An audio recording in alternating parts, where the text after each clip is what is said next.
Hello friends, today I'll explain a story of a movie called Goodbye Christopher Robin.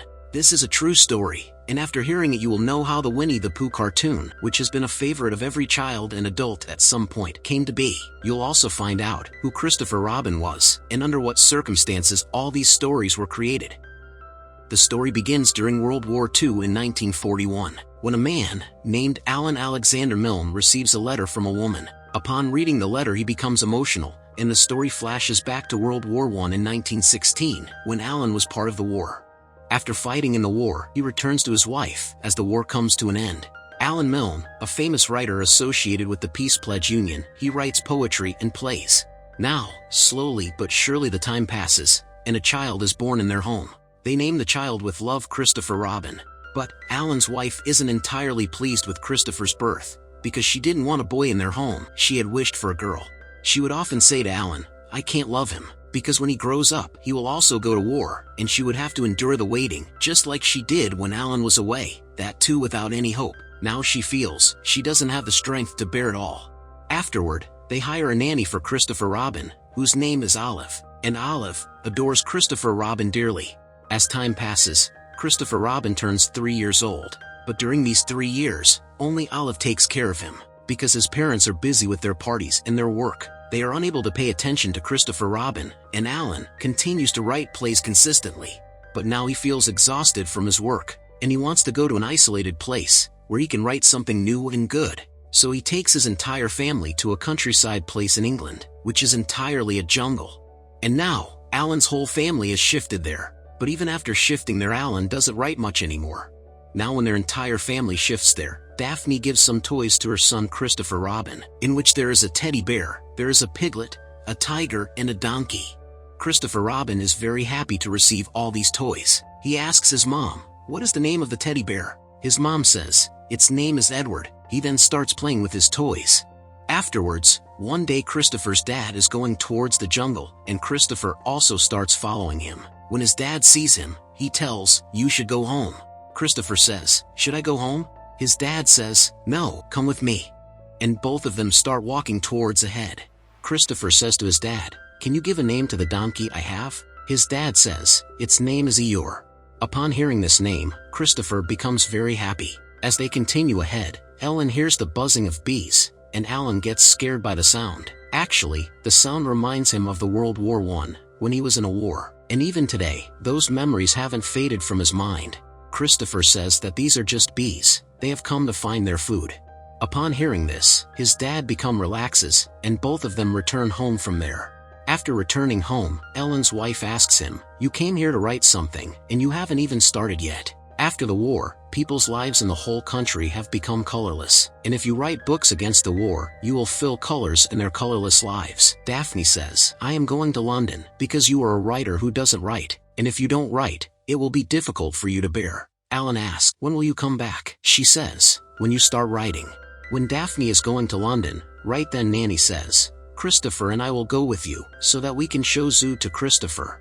Afterwards, Christopher's mom, Christopher and Daphne, all of them go to the zoo in London.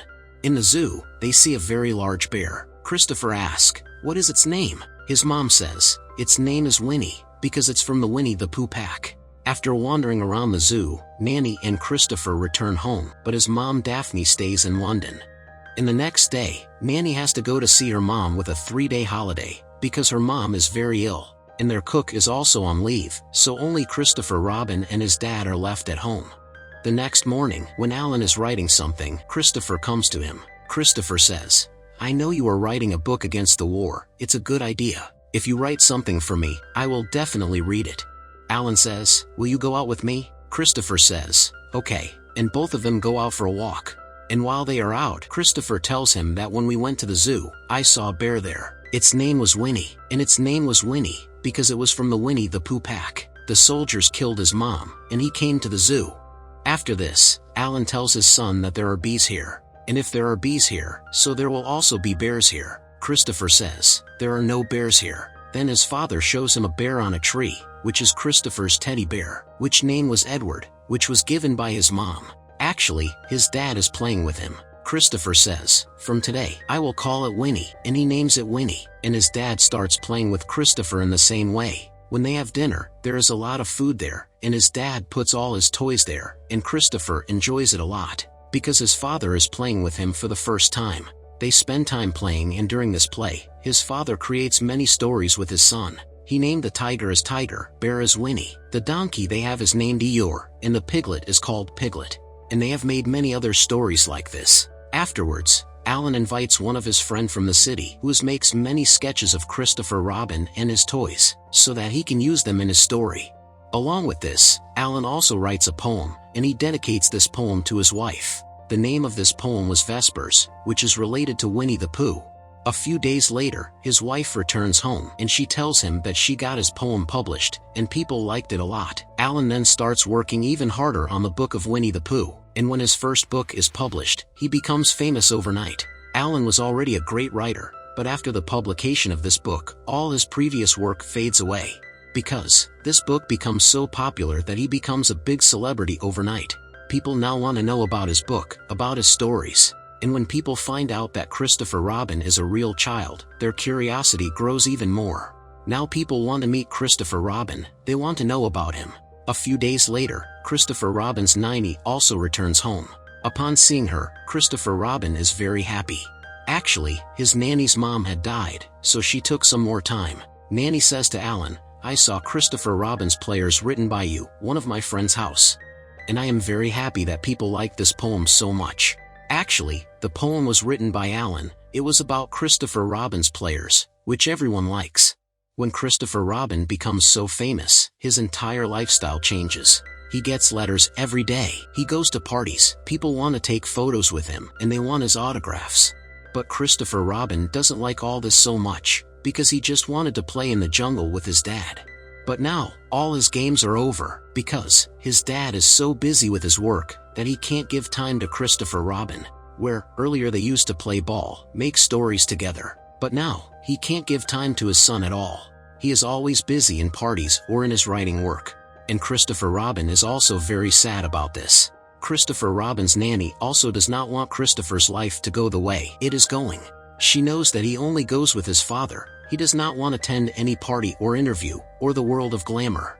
There is nothing to do with it, but his parents can't understand this. And now, Christopher only has love for his nanny. But after a few days, his nanny also falls in love with a man named Alfred. And when Robin finds out about it, he becomes very sad, because he doesn't want to share Nanny with anyone.